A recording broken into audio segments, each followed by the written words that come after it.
Gold, trusted gold buyers. మీరు తాకట్టు పెట్టిన బంగారాన్ని విడిపించి ఈ రోజు ఉన్న మార్కెట్ ధరకు కొనబడను. పెద్ద ఉద్యమం వచ్చేది. అది హైకోర్టును కూడా ప్రభావితం చేయగలిగేది. వాస్తవంగా హైకోర్టు ఎట్లుంటుందంటే ప్రజల నుంచి వచ్చే స్పందన ఉంటే వాళ్ళ డిస్క్రిప్షన్ యూజ్ చేస్తారు. ఏమి బండ గుర్తు ఏం లేదు. ఏది ఎలక్షన్ నోటిఫికేషను ఇచ్చిన తర్వాత దాన్ని స్టాల్ చేయకూడదని ఏం లేదు. మొన్న వాళ్ళు ఇచ్చి వాళ్ళే రద్దు చేసుకున్నారు కదా. కాబట్టి కోర్టు కూడా కొన్ని పరిస్థితుల్లో సామాజిక న్యాయాన్ని దృష్టిలో పెట్టుకొని వాళ్ళు కూడా ఇంటర్ఫేర్ అయ్యి వాయిదా వేయచ్చు లేదా స్టే తీసుకోవచ్చు. ఎలక్షన్ ప్రాసెస్ స్టార్ట్ అయినంత మాత్రాన స్టే చేయకూడదు అనేది ఒకవేళ ప్రీవియస్ జడ్జిమెంట్స్ ఉన్నా కూడా ప్రత్యేక పరిస్థితులలో జడ్జి డిస్క్రిప్షన్ ఉపయోగించుకోవచ్చు. దాని మీద ఏమైతే మహా అంటే వీళ్ళు అప్పీల్ పోతారు. అప్పీల్ పోతే సుప్రీంకోర్టు ఇద్దరు జడ్జిల బెంచో లేకపోతే చీఫ్ జస్టిస్ బెంచో దాని మీద ఒక నిర్ణయం తీసుకుంటుంది. ఎట్లా టైం దొరుకుతుంది కదా. అది ఏది చేయకుండా వీళ్ళు అవకాశం కూడా ఇవ్వకుండా ఇమ్మీడియట్గా జీవో ఇచ్చి ఎన్నికలకు పోయిండు. ఇది కరెక్ట్ కాదు. టీఆర్ఎస్ కూడా మాట్లాడుతున్నది. వాస్తవంగా కేటీఆర్ గారు మొదటి రోజే వాళ్ళు అక్కడ జీవో ఇష్యూ చేసే సమయానికి తెలంగాణ భవన్లో బీసీల మీటింగ్ పెట్టుకున్నాడు ఆయన. అంతకుముందు ఉన్న బీసీ మంత్రులు, మాజీ మంత్రులు గంగుల కమలాకర్, జోగు రామన్నతో సహా అన్ని జిల్లాల నుంచి ముఖ్యమైన బీసీ నాయకులు ఆ పార్టీలో ఉన్న వాళ్ళందరూ కూడా సమావేశమైనప్పుడే అక్కడే దాన్ని వ్యతిరేకించారు. అంటే కనీసం మేము ఇచ్చింది కూడా ఇస్తలేరు వీళ్ళు 42% ఇస్తామని చెప్పి చేయాల్సిన పద్ధతిలో స్ట్రగుల్ చేయట్లేదు, బీసీలను మోసం చేస్తున్నాడని చెప్పి కేటీఆర్ గారు చెప్పారు. ఆ పార్టీ నాయకులు హరీష్ రావు లాంటి వాళ్ళు కూడా చెప్పారు. జరుగుతూనే ఉంది అది. ఆ ఉద్యమానికి సన్నాహాలు కూడా చేస్తున్నారు. మొన్న బీసీ బంధులు ఎట్లయితే బీఆర్ఎస్ టాప్ లెవెల్లో 6 గంటలకి పోయి బస్సులు బంద్ చేయించే కార్యక్రమాన్ని మస్తనాచార్ లాంటి వాళ్ళు పెట్టుకున్నారు కదా.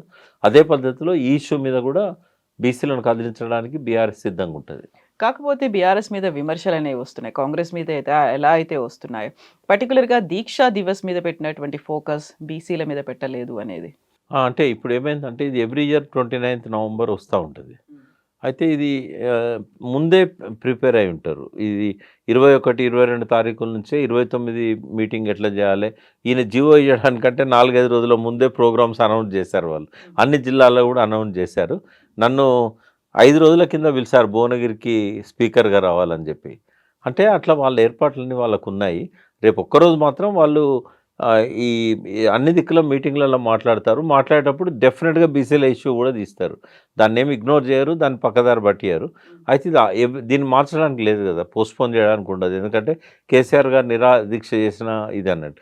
ఈసారి కొద్దిగా ఎక్కువ హైప్ ఎందుకు క్రియేట్ చేస్తున్నారు అంటే ఇప్పుడు యంగ్ జనరేషన్ ఏదైతే ఉన్నదో ఈ జనరేషన్కు తెలవాలి అప్పటి విషయాలు. 16 ఏళ్ళు అయింది అప్పటికే. ఈ 16 ఏళ్ళు అప్పుడు 2 ఏళ్ళు ఉన్న పిల్లోడికి ఇప్పుడు ఓటు హక్కు వచ్చింది. కాబట్టి వీళ్ళకి తెలిసి ఉండాలి. ఈ సందర్భాన్ని ఉపయోగించుకొని ఆ చరిత్ర అంతా చెప్దామన్న ఉద్దేశంతో వాళ్ళు కొద్దిగా హైప్ క్రియేట్ చేశారు. But at the same time ఆ పార్టీలో ఉన్న బీసీలు కూడా ఈ కార్యక్రమాల్లో పాల్గొంటారు. ఇప్పుడు ఆర్ కృష్ణయ్య గారు, జాదుల శ్రీనివాస్ గౌడ్ ఏదో ఇచ్చారు కదా. ఒకవేళ వాళ్ళు ఇప్పటిదాకా వాళ్ళ కాన్సెంట్ చెప్పకపోయినా కూడా ఇది ఒక సంఘటిత ఉద్యమంలాగా అందరు కలిసి రావాలనేది నేను వారికి అప్పీల్ చేస్తున్నా. తప్పకుండా వస్తారు. ఇదేం డైవర్షన్ ప్రోగ్రాం కాదు. ఇది ఎవ్రీ ఇయర్ నవంబర్ 29 చేస్తున్నారు. ఈ సంవత్సరం కూడా చేస్తారు. బట్ నెక్స్ట్ డే నుంచి మళ్ళీ ఈ కార్యక్రమంలోనే ఉంటారు వాళ్ళు. అయితే ఇప్పుడు మీరు చెప్పినట్టుగా బీసీ నాయకులు, కొన్ని సంఘాలు, బీసీ జేఏసీ కూడా కోర్టు దాకా వెళ్ళాయి. ఎట్ ద సేమ్ టైం ఇప్పుడు దాన్ని 9th షెడ్యూల్లో పెట్టడానికి అఖిలపక్షంగా వెళ్దాము అనేది దాంతో పాటుగా రాజకీయ పార్టీలకు అతీతంగా ఎంపీలందరూ కూడా కేంద్రాన్ని, ప్రధానమంత్రిని కలగాలి, కేంద్ర మంత్రుల్ని కలవాలి అనే మాట ఎంతవరకు పాసిబుల్ అనేది ఉంది 9th షెడ్యూల్? పాసిబుల్ వీళ్ళకి ఇంట్రెస్ట్ ఉంటే కదా. ఇప్పుడు రేవంత్ రెడ్డికి ఇంట్రెస్ట్ ఉంటే ఈయన చేతిలో ఉన్న చేయకుండా మోడీ దగ్గరికి, రాష్ట్రపతి దగ్గరికి, జంతర్ మంతర్ దగ్గరికి ఎందుకు పోవాలి? ఇప్పుడు ఈయన చేసిన ద్రోహం ఏందో ప్రజలకు చెప్పాలి. ఏం జరిగింది, ఏం చేయాల్సి ఉండే, ఏం చేసిండు. ఇప్పుడు ఓవరాల్గా ఎంత ఉండాలమ్మా? 50% ఉండాలి. ఆ పరిమితి అంతే కదా. 50% రిజర్వేషన్స్ ఉండాలి. 50%లో మ్యాండేటరీ ఏంటి? 25% గిరిజనులకు, తర్వాత దళితులకు. అయితే దీన్ని ఎట్లా తీసుకోవాలి? ఇప్పుడు ఓవరాల్గా 50. ఇప్పుడు ట్రిపుల్ టెస్ట్ అనేది ఏదైతే ఉన్నదో డెడికేటెడ్ కమిషను వాళ్ళు చేయాల్సిన పని. మేము ఆ రోజే చెప్పాం, ఇదొక నామమాత్రంగా జరుగుతుంది సర్వే, ఇది లోపభూయిష్టంగా ఉంది. మొదలైన రోజు నుంచి రిపోర్ట్ ఇచ్చేదాకా దాని మీద విమర్శలు చేస్తూనే వచ్చినాం. నేను ఒక్కరినే కాదు, ప్రతి ఒక్కరు చేశారు. దాన్ని సవరించుకోలేదు. ట్రిపుల్ టెస్ట్ అనేది ఒక మాకరీలాగా ఏదో చేసినాం అనిపించారు. ఆయన చూస్తే నాకు జాలనిపించింది. ఆ దాని డెడికేటెడ్ కమిషన్ ఉన్నాడు కదా, ఆయన దగ్గర పోయినప్పుడు నాకు చాలా జాలనిపించింది. ఎందుకు? ఎందుకంటే ఉత్సవ విగ్రహాలు ఉంటాయి కదా, ఉమ్, ఆయన ఒక ఉత్సవ విగ్రహంలాగానే కనబడ్డాడు నాకు. ఆయనకి ఏం సంబంధం లేకుండా జరిగింది. ఉమ్. జిఐడి చేసింది మొత్తం సర్వే. సో ఒక కమిషన్ ఏర్పాటు చేసిన ఇన్వాల్వ్మెంట్ లేదా అందులో? ఇన్వాల్వ్మెంట్ లేదు ఆయనది. ఈవెన్ కమిషన్ ఆ చూసిందో లేదో ఆ రిపోర్టు, అనౌన్స్మెంట్ కూడా ఆయన చేయలేదు, పరిశీలన కూడా ఆయన చేయలేదు. ఉమ్, నవ్వుకుంటూ కూర్చునేవాడు. మంచోడు. రేవంత్ రెడ్డి ఏం చేసిండంటే సుప్రీంకోర్టుకు చెప్పడానికి, హైకోర్టుకు చెప్పడానికి డెడికేటెడ్ కమిషన్ వేసినామని చెప్పి ఆయనకు ఆర్డర్ ఇచ్చి పడేసాడు. ఆయన దగ్గర టైపిస్ట్ లేడు, ఆయన దగ్గర స్టాఫ్ లేరు, ఒక అటెండర్ తప్ప ఇంకెవరూ లేరు. ఉమ్, అటెండర్ తప్ప ఇంకెవరూ లేరు. ఉమ్, కాబట్టి ఆయనను ఎక్కడా ఇన్వాల్వ్ చేయలే. అందుకే ఈ ద్రోహం జరిగింది. అది రేవంత్ రెడ్డి చేసిన మొట్టమొదటి తప్పు. ట్రిపుల్ టెస్ట్ అనేది జరగాలంటే డెడికేటెడ్ కమిషన్ చేయాలి. ఏం చేయాల్సి ఉండదు తెలుసా, వాళ్ళు విలేజ్ టు విలేజ్ పోయి ఆ విలేజ్లో జనాభా ఎంత, బీసీలు ఎక్కువ ఉన్నారా, ఎస్సీలు ఎక్కువ ఉన్నారా, ఎస్టీలు ఎక్కువ ఉన్నారా, అది ఎవరికి రిజర్వ్ చేయాలి, ఉమ్, ఒక్కొక్క ఊరు యూనిట్గా తీసుకోవాలి. తర్వాత ఒక్కొక్క మండలం, దేనికి సర్పంచ్కి ఒక్కొక్క ఊరు యూనిట్గా తీసుకోవాలి. ఉమ్, ఓవరాల్గా మనకు 12,000 చిల్లర గ్రామ పంచాయతీలు ఉన్నాయని అనుకుందాం. 6,000 చిల్లర గ్రామ పంచాయతీలను జనరల్గా పెట్టుకోవాలి. మిగతా రిజర్వేషన్లల్లో ఎస్టీలు మ్యాండేటరీగా వాళ్ళు 9% ఉన్న గ్రామాలు ఏంటి అనేది తీయాలి. అంటే ఎస్టీలు ఎక్కువ పాపులేషన్ ఉన్న గ్రామాలు తీసి వాటిని ప్రకటించాలి. ఉమ్, అట్లాగే ఎస్సీలు ఎక్కువ 16% వాళ్ళు రావాలి కాబట్టి వాళ్ళ గ్రామాలను 16% తీసేయాలి. ఈ పోయిన తర్వాత మిగిలిన గ్రామాలన్నీ ఉంటాయి కదా, ఉమ్, ఆ బీసీలు ఎక్కువ ఉన్న గ్రామాలన్నిట్లో వాళ్ళకి ఇచ్చేసేయాలి. సపోజ్ దీన్ని జిల్లా యూనిట్గా తీసుకుంటారా, మండలం యూనిట్గా తీసుకుంటారా అనేది ఆ పైనున్న జెడ్పీ స్థానాలు, ఎంపీపీ స్థానాలను దృష్టిలో పెట్టుకొని వాళ్ళు డిసైడ్ చేయాలి. ఉమ్, ఓవరాల్గా స్టేట్లో ఈ 50% మించకుండా చూసుకోవాలి.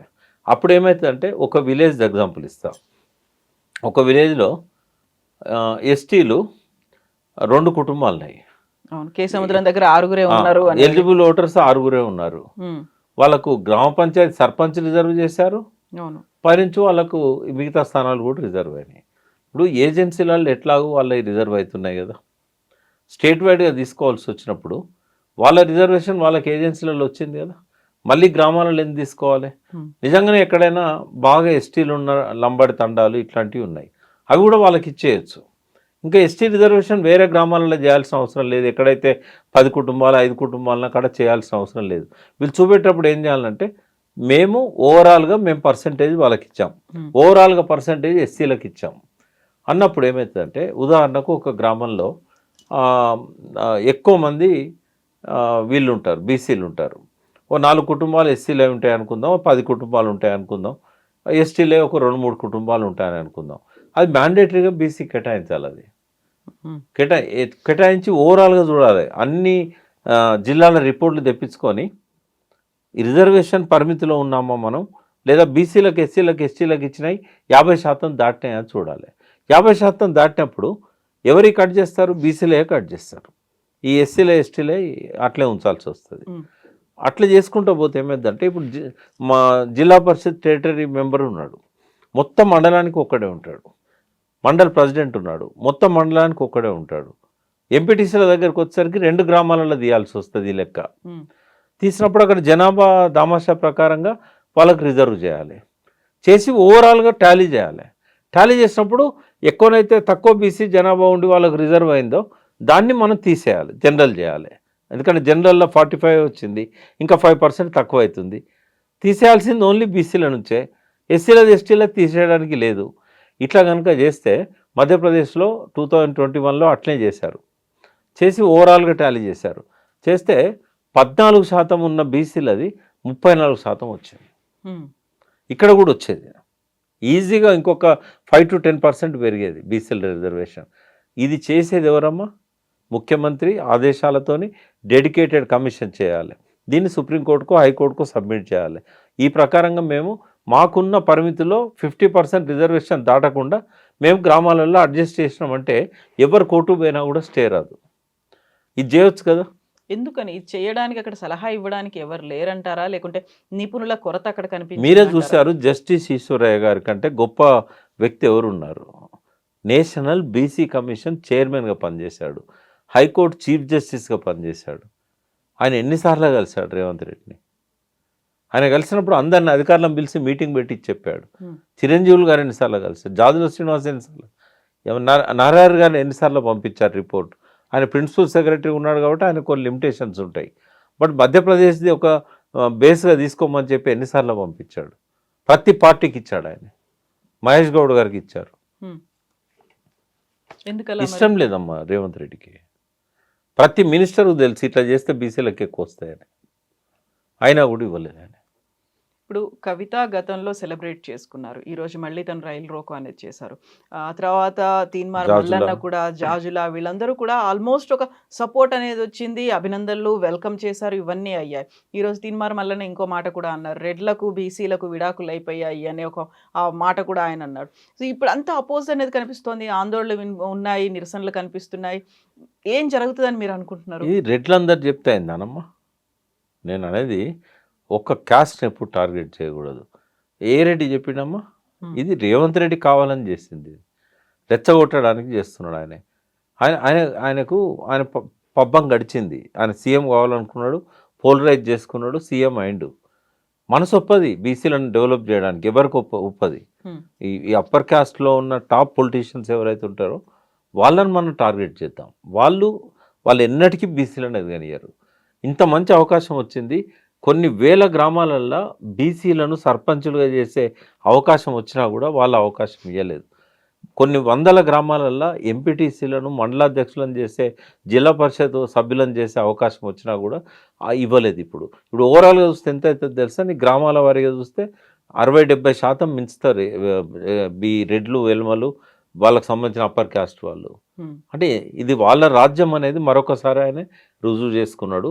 మా వాళ్ళు ఏంటంటే కొందరు అమాయకులు ఉంటారు, కొందరేమో వాళ్ళ మోచేతి నీళ్లు తాగి బీసీలకు ద్రోహం చేస్తూ ఉంటారు.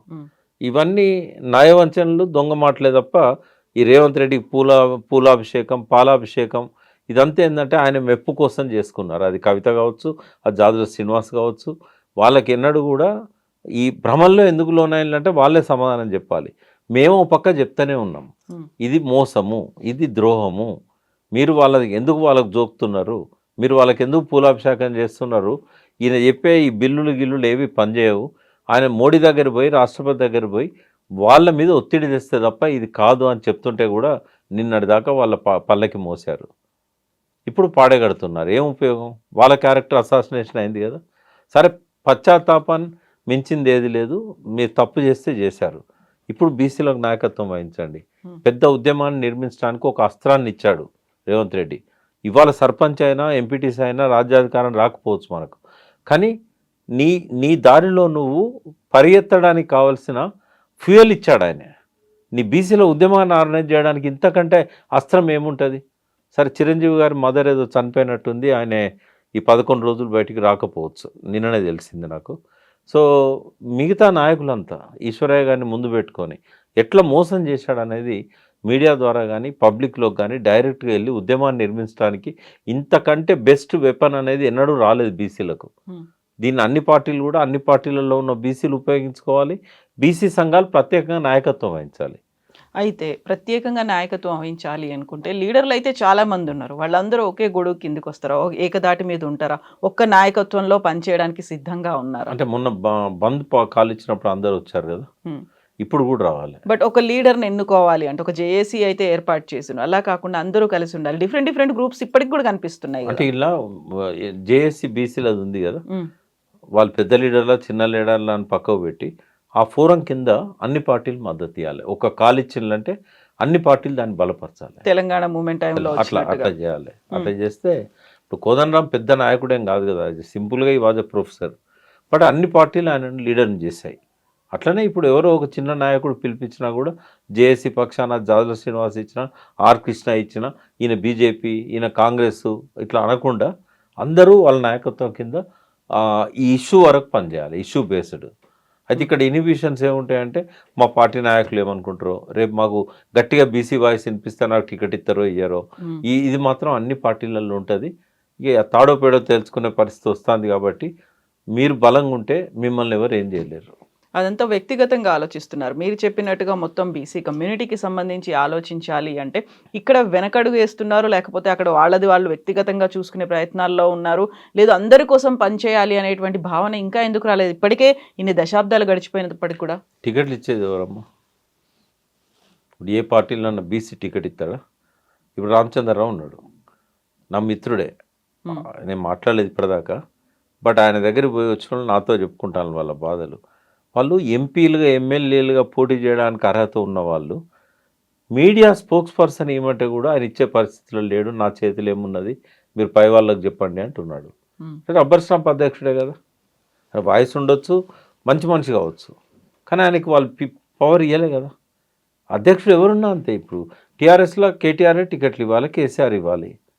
అదేవిధంగా కాంగ్రెస్లో పోయినట్టయితే మహేష్ గౌడ్ సంతకమే, అవును. రేవంత్ రెడ్డి చెప్పింది ఆయన ఎవరికి ఇచ్చే పరిస్థితి లేదు.